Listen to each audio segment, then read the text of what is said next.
আমি চলে গেছিলাম এই লোভনীয় গরুর মাংস সাথে খাসির মাংস খাইতে। একটা রেস্টুরেন্ট হইছে আমাদের ফেনীতে নতুন। আর সেটাই আমি আজকে শেয়ার করব যে আমি কোথায় গেছিলাম।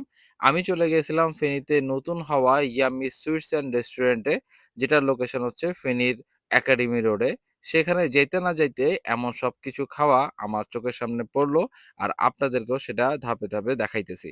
অনেকগুলা ভর্তার আইটেম থাকলেও আমি এই আলু ভর্তা বাদে অন্য কোনো ভর্তার আইটেম পাইলাম না। বাট এই চাচারে পাইলাম যার ব্যবহার ভালো। যখন আমরা ভাত অর্ডার করি তখন ১ম এ ডাল আর আলু ভর্তা দিল, যেটা খাইতে ভালো ছিল। আর পোলাও চালের ভাত রানছে, জিনিসটা অন্যরকম লাগলো। ওকে, আমরা পরে হচ্ছে মাংস আইটেম নিলাম। গরু মাংসগুলো খুবই ভালো ছিল এবং দেখতেও আহামরি। আমার কাছে খাইতে ভালোই লাগতেছিল। মোটামুটি যখন খাইতেছিলাম মাংসগুলা খুবই তরতাজা ছিল। আর এটা হচ্ছে খাসির মাংস, যেটা আমার কাছে তেমন একটা ভালো লাগে নাই। লবণ একটু বেশি হয়ে গেছিল। আর দাম তো আর কি বলতাম, দাম নিছিল খাসি হচ্ছে ৳৩৫০, গরুর মাংস নিছিল ৳৩০০, যেটা আমার কাছে প্রাইস একটু বেশি লাগছে। যদিও গরুর মাংসটা কোনমতে আমার কাছে পিস হিসেবে ভালো লাগছে। বাট এখানে যখন আমি আসছি তখন এই দদিটা খেয়েও আমার কাছে ভালো লাগছে। বাট প্রাইসটা আমার কাছে ভালো লাগে নাই।